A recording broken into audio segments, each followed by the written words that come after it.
Química Arena. Eu separei aqui, pessoal, um corte da programação da ESPN Brasil, Sport Center, onde a mídia fez uma análise completa e bem criteriosa a respeito de todos os lances aí de Corinthians e Fluminense. Os créditos eu vou deixar aqui na descrição, beleza? Lembre-se de deixar o seu like para dar aquela força, aquela moral. Então, bora para o programa. Muito bem, Fãs de Esportes, mudamos de assunto por aqui, falamos de Corinthians e Fluminense. Fluminense venceu o Corinthians lá na Neoquímica Arena por 2-0. Daqui a pouquinho vamos falar com a Lili Nascimento e ela vai trazer informações da partida, mas também do dia do Corinthians, porque o dia do Corinthians começou numa delegacia com o presidente Augusto Melo dando seu depoimento no caso Vai de Bet. Vamos lá então, os melhores momentos. Quase que o Memphis faz um golaço.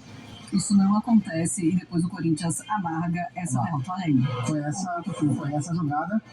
De fato, até o Fluminense fazer o primeiro gol, um golaço de pé direito do René, que a gente vai ver já, era um jogo muito equilibrado, com o Corinthians tendo poucas, porém as melhores chances. Né? Era um jogo pau a pau com o Corinthians um pouco melhor que o Fluminense. A bola do René foi, assim, de fato, a primeira grande chance que o Fluminense teve no jogo. Mas ela aconteceu. O René foi muito feliz na sua finalização. Esse foi o chute do goleiro na reta final de primeiro tempo ainda. Corinthians que foi com Romero, Memphis e Yuri Alberto hoje. O meio-campo foi com Ranieri, Carrillo e Breno Bidon. Já temos imagens do segundo tempo. A partir do gol do René, golaço que o René marcou, que a gente vai ver em instantes, aí o Corinthians entrou num modo desorganizado e desesperado. E aí o Fluminense controlou o jogo. Aí começou aquela chuva de alterações da família Dias, tirando um monte de gente, colocando um monte de atacante, time ficando sem meio campo, aquilo que a gente já viu em outros momentos, especialmente em jogos de mata-mata, quando o Corinthians tinha que escalar alguma montanha, né, desagradável no jogo. Esse aí é o gol do René.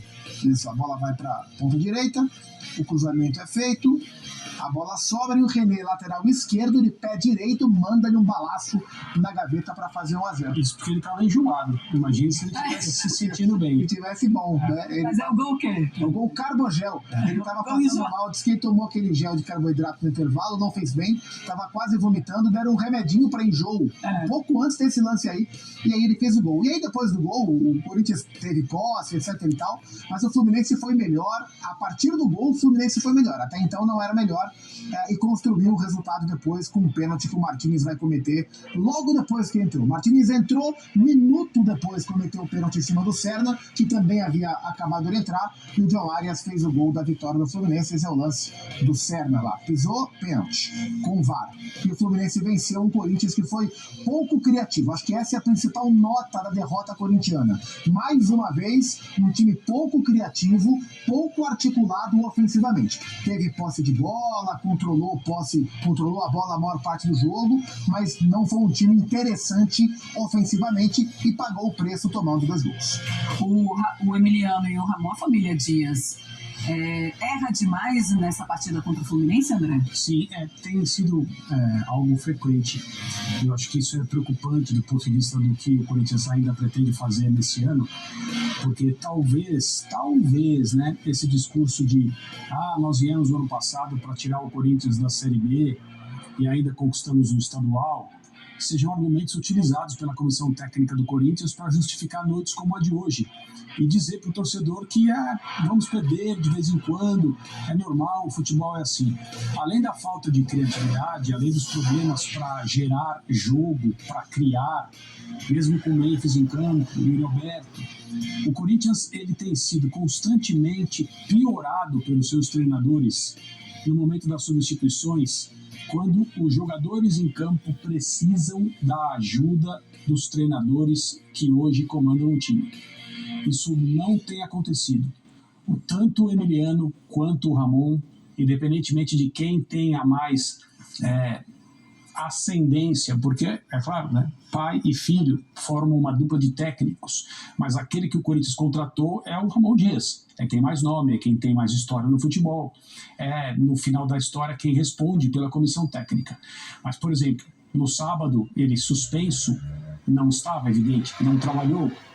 O Ramon, seu filho, à beira do campo, o Emiliano, seu filho, à beira do campo, não conseguiu perceber aquilo que o Palmeiras estava fazendo, exatamente o que levou o Abel depois do jogo a dizer: sobre ter conseguido enganar o adversário.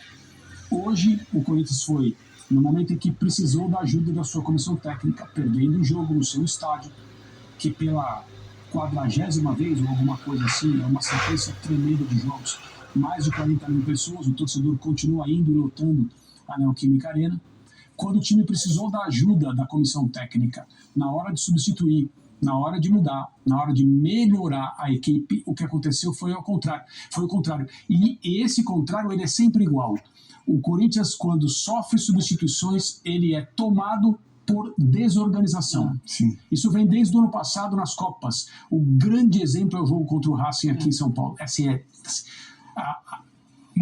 O Ramon mexe no time, o Corinthians passa a jogar sem meio de campo. Se desesperar. O Racing, um time que não é dos melhores, mas que é formado por jogadores que sabem o que fazem, um treinador experiente, controla o meio de campo a partir daquele momento e faz o seu gol que empata a partida com muita facilidade. Então já estamos voltando à Copa Sul-Americana do ano passado para falar sobre problemas que se repetem quando o Corinthians precisa ser ajudado pelos seus treinadores. Ele tem sido atrapalhado e isso é sério, é preocupante. Emiliano e Ramon Dias falaram depois dessa partida. Vamos ouvi-los.